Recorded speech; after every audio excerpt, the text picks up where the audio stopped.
Transportation on waterways has been as old as mankind, providing a veritable means for easy connectivity among communities, access to markets, and discovery of new frontiers. Therefore, the movement of goods and services along vast endowment of inland waterways in form of rivers and lakes is one of the oldest means of transportation in Nigeria. Now, apart from its immense economic gains and cheap and often the only alternative for most riverine communities, water transportation is recently on the searchlight due to dwindling safety records. It has continued over the years, loss of lives on Nigeria waterways as a recurring decimal. It has become a source of concern due to the severity of mishaps, most times with devastating impact. Now, for years, hundreds of lives have been lost in various boat mishaps across the country, attributed mostly to human factors of overcrowding, lack of safety equipment, poor maintenance, inexperienced and untrained operators, including lack of regulatory enforcement, among other factors. The situation gets worse arising from natural causes like the rise in water levels during rainy season, which contributed to the upsurge in recent boat accidents in Adamawa, Niger and other states, claiming more than 100 lives. So far, the big question is, what is the agency responsible for the safety of lives and property, talking about the National Inland Waterways Authority, doing to enforce the implement regulations on water transport? How can Nigerians imbibe minimal safety standards to reduce loss of lives? And to give answers to these questions and more is Dr. George Magalu, Managing Director, National Inland Waterways Authority. He's the guest on Weekend File this evening. This is Weekend File. I am Jummai Yusuf. First, let's get the news.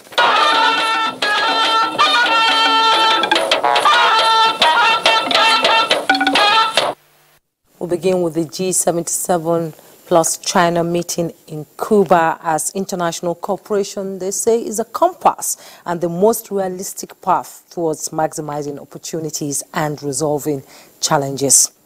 Vice President Kashim Shettima stated this in his address to world leaders at the ongoing G77 plus China Leaders Summit at the Palace Convention, Havana, Cuba. State House correspondent Abdurrahman Jibrila reports. Gathered here are head of states and government, delegates from over 100 countries from the global south, with Nigeria's Vice President Kashim Shettima representing the country, emphasizing on partnership for finding realistic solutions to global challenges. He expressed Nigeria's commitment to tow the path of partnership with member states of the G7 and China towards addressing global challenges.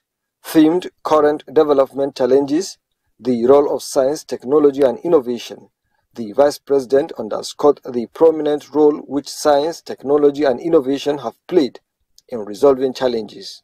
From pandemic to paradigm shift, Nigeria's road to reinvention was a paper delivered by the Vice President, noting that science and technology have shaped the course of nations. Nigeria stands as a beacon of youthful talent and innovation. These young citizens are not only dedicated to integrating human elements into the evolving technological sphere, but their efforts also expand to diverse fields, ranging from telemedicine to the automation of agriculture, all with the aim of making our daily lives more seamless. The Vice President said Nigeria is contributing its own share in leveraging science, technology and innovation to resolving challenges such as COVID-19 and the climate crisis. Allow me to reiterate Nigeria's commitment to partnering with our fellow member nations of the G77 and China.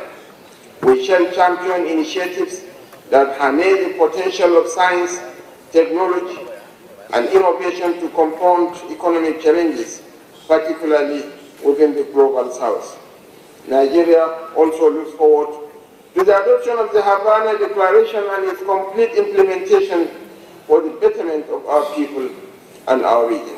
President of Cuba and chair of the G7 and China, Miguel Diaz-Canel, lamented the precarious situations faced by developing countries who are member states. He noted that science, technology and innovation have only benefited developed countries, while the global south is largely facing very serious challenges, calling for collective wisdom to address the challenges. The United Nations Secretary General Antonio Guterres, in his brief remarks, also noted the development problems confronting developing countries and promised the United Nations system will continue to work with the G7 and China to provide solutions to these challenges. Abraham Jibrila, NTA News. Meanwhile, Nigeria's delegation to the G77 plus China summit led by Vice President Kashim Shettima has signed a memorandum of understanding with the Republic of Cuba to further enhance collaboration in the field of innovation, science and technology between the two countries. The signing ceremony was on the sidelines of the G77 plus China summit, which is the high point of Nigeria's participation at the summit. The Minister of Innovation, Science and Technology, Uche Nnaji, who signed on behalf of the federal government of Nigeria, assured that Nigeria would maximize the opportunities provided by the bilateral agreement as the implementation will commence in earnest. The Vice President averred that Nigeria places high premium on South-South cooperation as a platform for promoting sustainable development of the global South. And back home, the Senate has described as a ruse the rumor making the round in some media that some senators were planning to impeach the leadership of the 10th Senate. A statement by the Chairman Senate Committee on Media and Publicity, Yemi Aderamodu, said the Nigerian Senate is one united and fraternal family. The statement noted that the 10th Senate, under the leadership of Senator Godswill Akpabio, has carried out its legislative and constitutional duties diligently, as within a span of less than 60 legislative days, the Senate has passed life-enhancing bills and motions, screened and confirmed service chiefs and ministers, among others, apart from very essential oversight functions.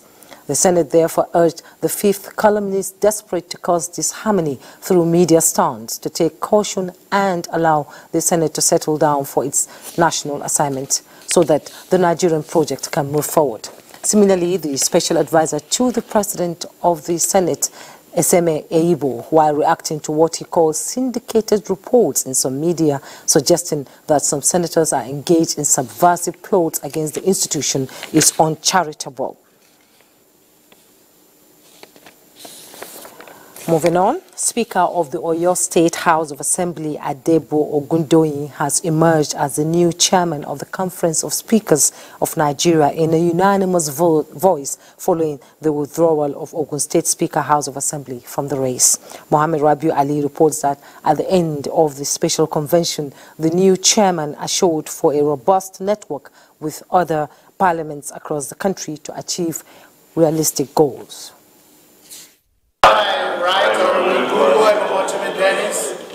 These are the new executives of Conference of Speakers of State Legislature of Nigeria taking the oath of allegiance. The Constitution of the Conference of Speakers of State Legislatures of Nigeria stipulates a 2-year term of office for its elected leadership, and it is being rotated between the north and the southern part of the country.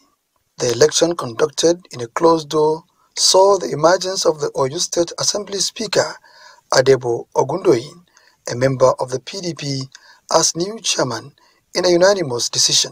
We will explore every possible way of ensuring a harmonized and uniform House standing rules for all state legislatures in order to enhance our legislative institution. Primary objective first is to see how every legislative arm of government is autonomous. I'm very confident it's going to come out very strong, and the association will definitely take a new dimension. With this development, the Oyo State Speaker is the youngest chairman of the Conference of Speakers since its establishment in 1999. In Abuja, Muhammad Rabiu Ali, NTA News. Talking security, the Chief of Defense Staff, General Christopher Musa, has directed Joint Task Force commanders to eliminate criminals in their general area of operations. General Christopher, who gave the directives at the end of a 2-day Joint Task Force Commanders Conference in Abuja, stressed that commanders must be proactive and decisive on criminals in line with presidential directives to security agencies.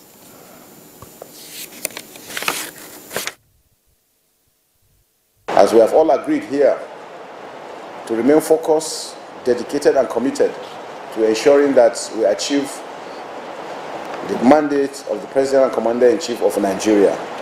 No terrorists, no kidnapper, no bandits, no criminal should be spared. He noted that it is necessary for commanders to foster a culture of cooperation, improve on tactics, build and maintain relationships with host communities, and imbibe innovative spirit. What we have done today is that we have concluded and have agreed that henceforth the synergy is going to improve. We're going to look at the challenges that the operations are having within their own areas of responsibilities so that we can address them. And we are happy that the Commander-in-Chief is giving us all the support that we require in order to achieve that success. The senior military officers and other servicemen were reminded to uphold the support and trust of the Nigerian people by maintaining the highest standards of professionalism, integrity and respect for fundamental human rights. And as part of its quest to deepen Nigeria's gas utilization, the Nigerian National Petroleum Company Limited (NNPC) and Africa Idoroma Petrochemicals Energy Limited have signed a $7 billion memorandum of understanding on gas. Lydia Sampson reports that the MOU is expected to spur economic growth with ripple effects across the value chains. The Group Chief Executive Officer, NNPC Limited, Mele Kyari, and MD CEO Africa Indorama Energy Petrochemicals Limited, Manish Mundra, putting pen to paper to consolidate a renewed partnership, expected to spur economic growth, free up crude oil for exports, and ultimately enable job creation. NNPC, as the national energy company, has one of its roles enshrined in Article 64I of the Petroleum Industry Act. This is to promote the use of natural gas through the development and operation of large-scale gas utilization industries. This is also in alignment with NNPC's diversification strategy, consolidating critical programs to utilize natural gas and its associated liquids to be the energy source of choice. Mr. President's directives were very clear, which also fits into the determination of NNPC to ensure that we deliver on our gasification projects. That whoever needs gas, because it is available, we must make it available so that industries can come up, power can be created. Indorama Energy Petrochemicals, which owns the world's largest single-train urea plant located in Port Harcourt in Nigeria, is currently working on expansion plans within the next 6 years in gas-based heavy manufacturing industries, including fertilizer, methanol, and petrochemicals. It's a strategic collaboration to unblock the upstream, but it's more important is we partner downstream to share the value chain. And that's more important, and that's where the business lies. The MOU will consolidate the objectives of promoting the development and use of natural gas for large-scale heavy gas-based industries, explore and develop sustained opportunities across the hydrocarbon value chains in Nigeria. In Abuja, Lydia Sampson, NTA News. Nigerians in diaspora may now enroll for national identity number from the comfort of their homes using smartphones. Now, this follows the launch of a self-service application by the National Identity Management Agency Commission. Victor Azu was at the National Identity Day commemoration where the app was unveiled. It's the 5th National Identity Day commemoration, but the atmosphere seems different. The National Identity Management Commission, NIMC, has a new home in the Ministry of Interior. NIMC also has a new Director General, Abisoye Kokau-Dushote. Her confident strides tell of her experience, and her words capture her understanding of the task before her. There is also private sector collaboration to count on. In the face of emerging technologies and evolving threats, we must remain vigilant in safeguarding the integrity and security of identity systems. While embracing digital transformation, we must prioritize the principles of privacy and data protection. Above all, we must be inclusive, leaving no one behind, as endeavor to provide identity solutions to all. We fully believe in this vision. We are on this journey with you together, and we're excited about opportunities in front of us. The launch of Vaxseed, a self-service application for diaspora enrollment using smartphones, is an early indication that NIMSI is prepared to walk the talk. And if in doubt about what this administration wants from NIMSI, the Minister of Interior, Olubunmi Tunjojo, sheds light. Identity management system can now be a platform for generating higher national productivity, job creation, competitiveness, and national development. I imagine that criminal out there not being able to check into any hotel in Nigeria because his identity will be gotten. In 2019, Nigeria became the first country in the world to adopt 16th September as Identity Day, in line with Goal 69 of the Sustainable Development Goals. In Abuja, Victor Azu, NTA News. Governor Bala Muhammad of Bauchi State has flagged off palliative distribution of over 88,000 bags of rice, a measure taken by the federal government to cushion the effect of fuel subsidy removal. Awal Ibrahim reports that the governor promised to ensure proper distribution among the vulnerable people across the state. Each of these teeming people living with disability and other vulnerable members of various communities in Bauchi State have been presented with 25 kg bag of rice and 10,000 naira.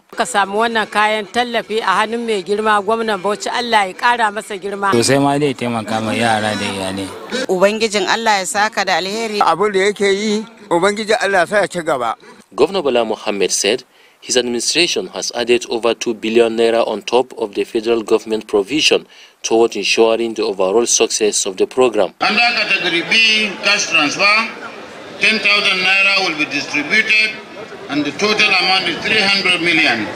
And those targeted are orphans and vulnerable children, 3,484. Women, especially widows, 11,000.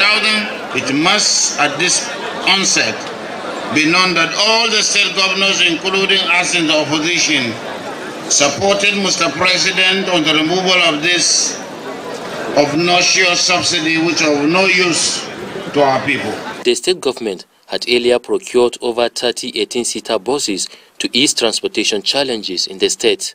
In Bauchi, Awal Abdullahi, NTA News. Residents of flood-prone areas in Papa Ashafa area of Agege local government area are living in palpable fear and uncertainty with the early morning rain which flooded their apartments, adding to their woes. Joel Papola reports that the National Emergency Management Agency, NEMA, has provided relief materials to the affected residents while calling on those in very precarious situation to relocate to a safe environment. For residents of Fashola and other adjoining streets in Papa Ashafa Agege, the 8 hours downpour which started at 2 in the morning was a traumatic experience for them. A sad narrative that has transformed their apartments to pools of water, destroying properties. Hope of occupants of affected areas is hanging in the balance with echoes of rainfall, visible even when they are still scooping water out of their rooms. We have been on this for the past 12 years. This place has been the major outlet for all the waters that's coming from the whole Ward D in Papa Ashafa and the environs. And for some times now, we've been expecting some aggressive attention, which we have not been seeing. Every now and then, when rain is falling, we always expect, our mind was always, we are expecting flood, and it will only come. It will take weeks now before things get dry here, if you look at it now. Many of the buildings in Fashola and Egbatedo streets are already in fragile state with drainage channels blocked by refuse. Relief materials to cushion the impact of the flood on residents are being distributed to various households affected. Lagos State Coordinator of National Emergency Management Agency NEMA, Ibrahim Faniloye, assured that the agency is on top of the situation and that adequate provision has been made to provide succor to affected persons. Going out during the rainfall as early as 7 a.m., we saw the canal was empty. So we assumed they've taken care of the problem. As we got there, we saw the situation. Presently, this is just an emergency phase. You know, we didn't prepare for it, we just picked some items. People who are displaced, mattresses, mats, mosquito nets, blankets that they need to leave tonight before full preparation can be done. As residents continue to scoop out the unwanted water, hope of having a sound sleep is dicey. For now, residents of affected communities are discussing temporary solutions to their plight. In Lagos, Joel Bukbola, NTA News. In the meantime, the Nigerian Meteorological Agency says Nigeria might not experience devastating storms like that of Libya, but climate change remains a threat to the social and economic well-being of citizens. Director General of the agency, Professor Munsulu Matazu, in a chat with some media representatives, says government at all levels should give priority to early warning. Musa Aliu has the details. The rainy season this year and the rainfall pattern remain unstable as predicted early this year by the Nigerian Meteorological Agency, NIMET. However, thunderstorms and cloudy conditions that will be accompanied by flash floods are expected in some cities in the coming days. Professor Mansour says the expected weather will not be as severe as experienced in some African countries. That this year in Nigeria we are not expecting a high intensity, we are just having an average weather conditions, climatic condition with some pockets of above and below. And we have seen this happening in Maiduguri, Bauchi, Yola, that they had to pray for rain for some weeks ago. Nigeria's Weather Watch Agency has been recognized by the United Nations Systematic Observations Financing Facility and saddled with the responsibility of offering assistance and technical support to 5 African countries.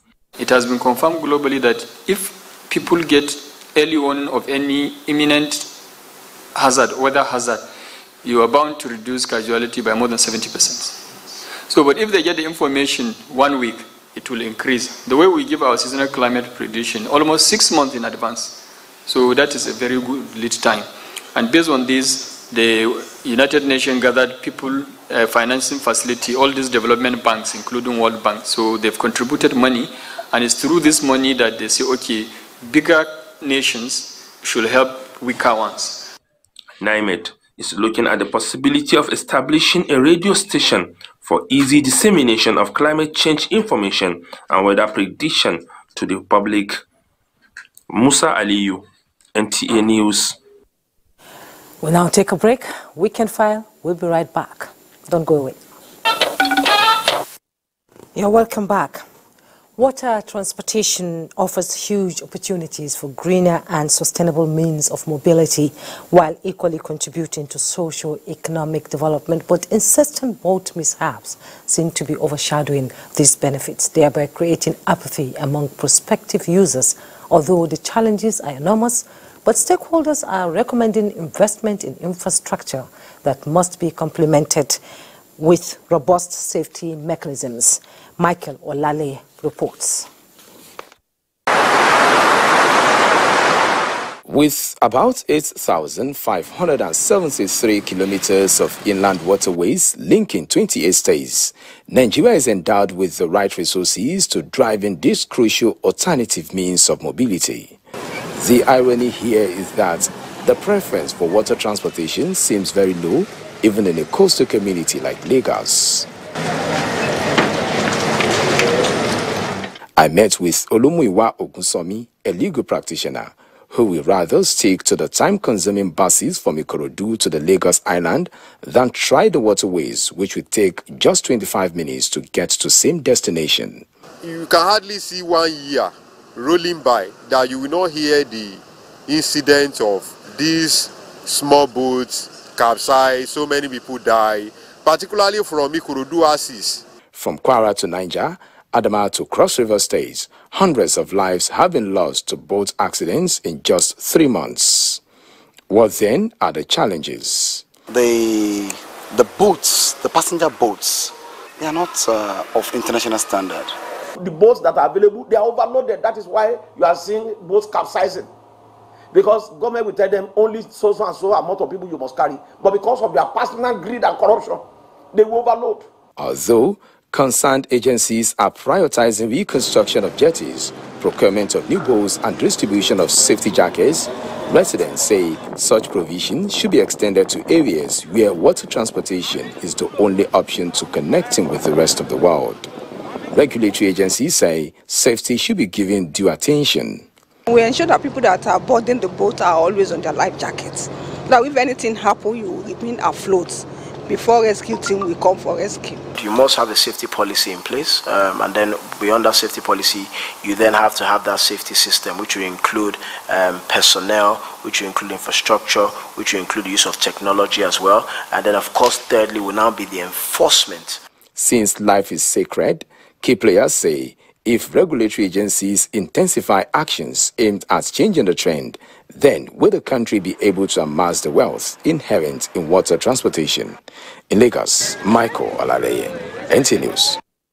Thank you, Michael. And I have my guest in the studio, and it's George Mogalu, Managing Director, National Inland Waterways Authority, NIWA. You're welcome to Weekend File. Thank you very much for having me.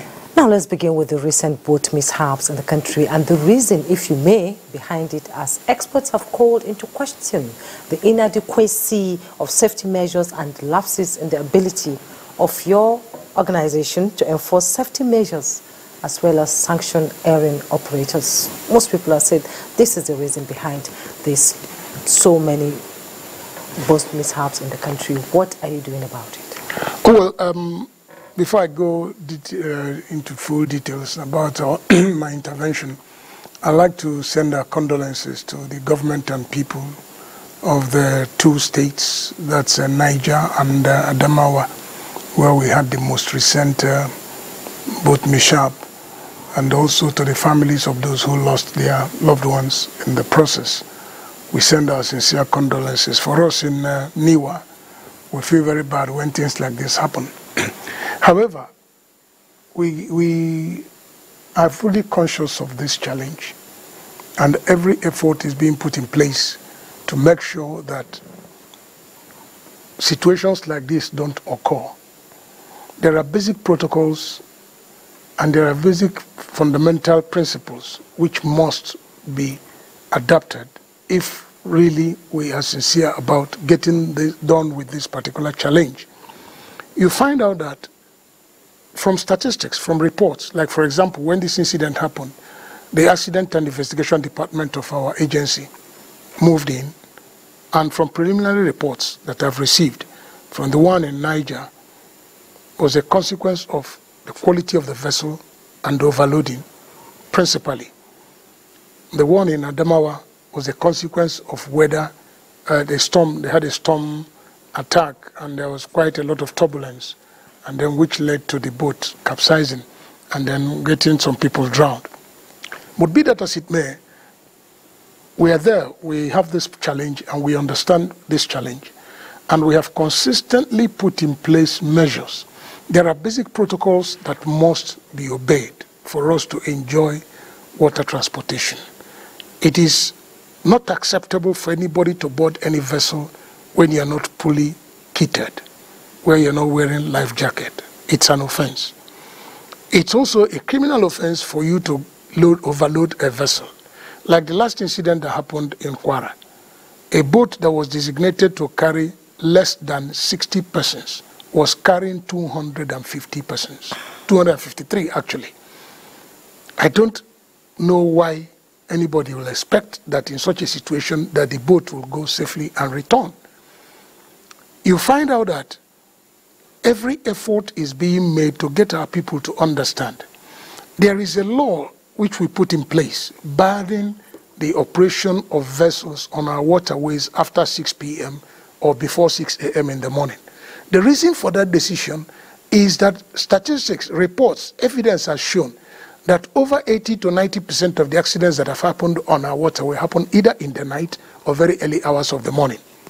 And the reason is very simple. These vessels they are using don't have night navigational aids and are not designed to operate in the night.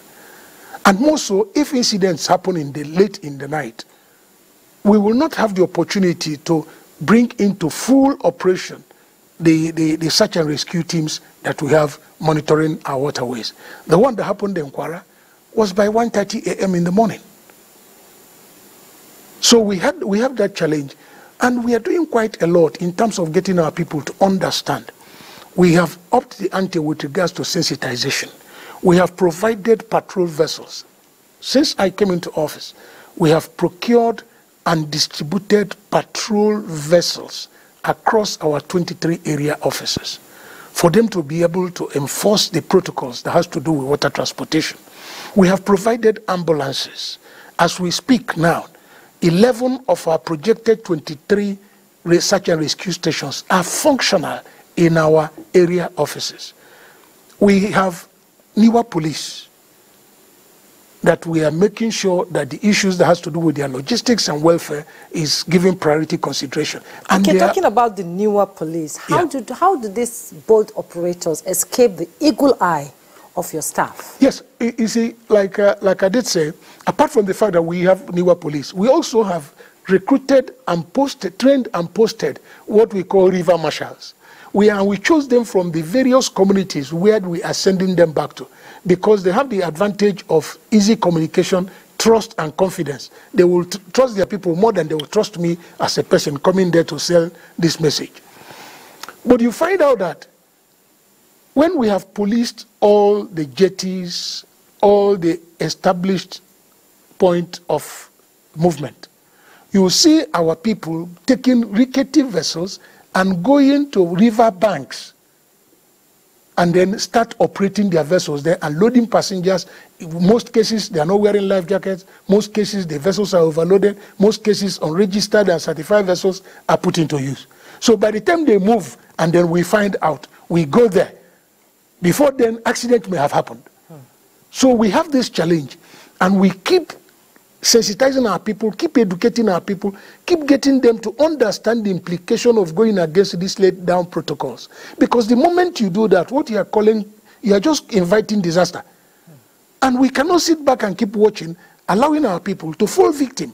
It is very, very unfortunate, but that is the situation we have found ourselves with. Indeed. But we'll keep fighting it. Fortunately for us, we've been able to get the approval of the transport code as we speak. Okay, now, we'll get to talk about that when we come back from this break. And we're going to look at how equipped is NIWA in handling emergency response. We'll be right back. Thanks for rejoining us. Now, due to both tragedies on Nigerian waterways, experts are, however, advocating effective monitoring and enforcement of basic safety rules by security agencies, including wearing of life jackets on waterways, as some of the measures that must be taken to reduce boat mishaps. Husseina Musa reports. Reports detailing the chronological order of waterway tragedies in Nigeria indicate that from 2021 to September this year, more than 900 people in 61 boat mishaps have lost their lives in different locations across the country. The needless loss of lives in these riverine communities have largely been attributed to overloading of the wooden boats, traveling at night, and lack of safety vests. Each boat, we took the maximum number of 6 to 12, but actually the boat that capsized it took almost number of 130 people. They caught the trees within the water channel. The tree that caused this accident is outside the channel. Because of the flooding, you know, if there is flooding, water go beyond where you are expecting it. So it is that tree which was not cut off when they are cutting the trees from the channel that caused this accident. We've recorded 24 on record number of boat mishaps, and out of these 24, we have 466 dead. Experts speak on the preventable measures to avoid the growing ugly trend. We try to sensitize them on the usage of the inland waters in the language they understand. Economic analysts are of the opinion that waterway transportation is critical to trade and investment. Therefore, these unfortunate tragedies is a wake-up call to all people of vested interest to enforce extant safety regulations. Imina Hussein Musa, NTA News. Water transportation is one of the dominant lifestyle in the Niger Delta. Boat mishap, especially along the riverine communities, are common occurrences owing to non-adherence to safety measures and activities of sea pirates. The Babri Sedioma Nweke brings us the experience of some states in the coastal area of the South-South region.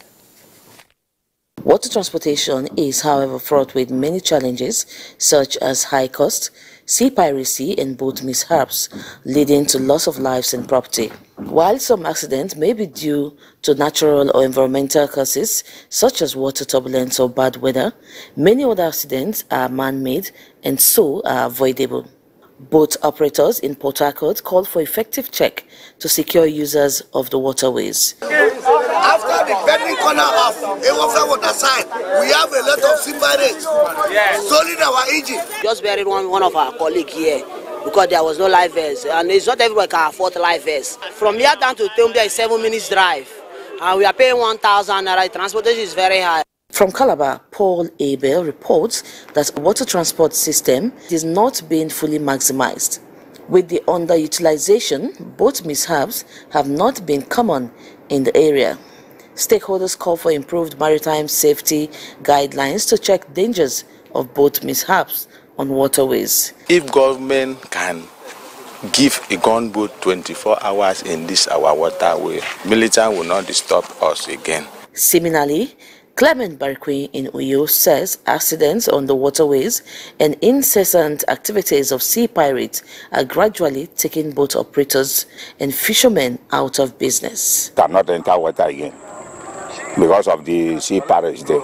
And from Yenagua, Timney Priest Ohia reports that communities in Bayelsa State are connected by water, and this keeps the waterways busy. The safety measures normally we mariners we have is life jackets.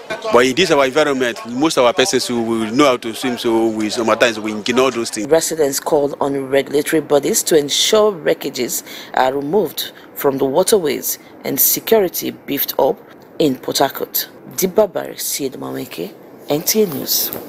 Thank you, Dibabare. My guest, George Mogalu, MD, National Inland Waterways Authority, NIWA, is still in the studio. You have a lot on your plate. We saw from these reports from Mina and Port Harcourt, people saying they are like fish. They can fish, and they can just swim and not use life jackets. You've been distributing life jackets out there for quite a long time. What happens to these life jackets? And before we went on this break, you were talking about, a transport code. What is it all about, and when will implementation commence?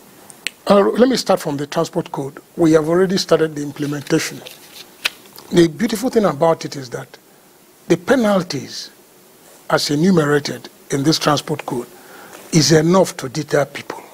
Now you can even go to up to 10 years imprisonment without option of fine. There are very stringent penalties contained in the transport code, and we are enforcing it now to the fullest. You can impound and destroy vessels that you consider that are not river-worthy, that should not carry passengers. We get them, we destroy them. Prior to this time, you couldn't have, because the fine is there. You fine 500 naira, you fine 1,000 naira. So people put their fine in advance in their pocket before they now go to commit the offense. But now they cannot take that gamble. It's a very strong deterrent, and we are going to enforce it to the fullest. Then the issue of life jackets, I'm happy that from the report on TV, somebody was bold enough to tell you that that there are fishes that in their area, they all can swim. But I keep telling them that even fishes die in water. So we must all try and do what is important.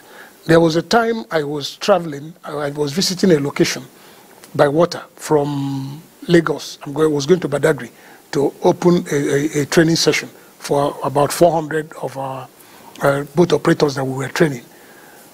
And in the course of our trip, I saw a vessel loaded with passengers. Of all of them, just only one person was wearing a life jacket. I ordered the vessel to be impounded. We parked them by the riverbank, disembarked all the passengers, sent to our office. They brought life jackets. I gave life jackets and got another vessel to move them to their desired location. But meanwhile, impounded the vehicle, asked our police to arrest the operator, and then sent him to court. We got judgment. He went to prison. So it's about getting our people. In fact, since I have this privilege to be with you here, I will beg, I keep begging our people, let us obey simple protocol. If the boat is supposed to carry 20, let us carry 20 or even less. By the time we carry 50 in a boat that should carry 20, what we are doing is that we are calling for disaster. Why don't we wait for the vessel to go 2-3 times and everybody will go home safe? But if we insist on moving the 50 persons at the same time, the vessel wasn't designed to carry that weight. The tendency is that the boat will capsize, and then people will drown. And they are not even prepared. We have put search and rescue stations, like I said. We desire to put 23 in our 23 local area offices. But as we speak, we have completed 11, and they are fully functional. What we are doing is that we can have on-the-spot information so that we can move. I can get information in those 11 area offices from our headquarters in Lokoja to know what is happening. Once there's any challenge, our team will move in to see that we provide the needed service with regards to search and rescue. Like you said, whether we have all what we need. We can never have all what we need. That is the truth. If we had enough police, we wouldn't recruit the river marshals that we have now brought to work with us. And as we get along, we keep improving and we keep getting more people, keep training them, keep educating them, kitting them, and posting them to their local areas for them to be able to assist us to address this menace. Okay, how are you partnering with weather forecast agencies like NISA and NIMET? Yes, we have a working understanding. We have signed an MOU with NIMET, and it has been quite helpful. We share data, we get information, we give them information, we work together with a view to keeping our people, the boat operators, aware of the weather situation across the country, so that, like the one that happened in Adamawa, the preliminary report that I've received from our accident investigation department shows that the boat ran into storm, and the weather was so turbulent that even search and rescue team could not operate successfully. So that arrangement we have, that relationship we have established, has been quite helpful, and we are giving out information. Even the flood alert across the country, we have shared this information with states. I have personally written all the states in the coastal areas, states that are likely to be affected by the drought, by the flood. We have kept them informed, and as we get data, as we get information, as weather forecast comes in from our department and from the one we get in NIMET, what we try to do is to make sure that we circulate them, that everybody gets it firsthand. Okay, George Mogalu, MD, National Inland Waterways Authorities, NIWA, thank you so much for your contribution, and a lot of people I know out there are listening to you and will take precautionary measures to ensure the safety of lives and property on the waterways. Thank you so much for coming. My pleasure as always. Thank you. Take a break. When we return, more reports. Don't go away. Thanks for rejoining us. A quick check on the weather prospect for Sunday for Nigeria and the rest of the world is next. Hello and welcome to the weather forecast. Day and nighttime temperatures are observed to have dropped across most parts of the country, particularly over the northern region. Going into Sunday, we expect further drop in temperatures as prospects of morning thunderstorms are expected to parts of Taraba, Adamawa, Jigawa, Kano, Katsina, Zamfara, Sokoto, as well as parts of Plateau, FCT, Nasarawa, and Kogi states. While the coastal belts of Cross River, Bayelsa, Delta Rivers, Akwa Ibom, Lagos, Edo, and Ogun states have prospects of morning rains. As we go into the afternoon and evening hours, there are better chances of rains to the southern region of the country. However, isolated thunderstorms are expected to the north central and the northern region. That's all for the forecast. I am Theodore Aitum. Thank you for watching.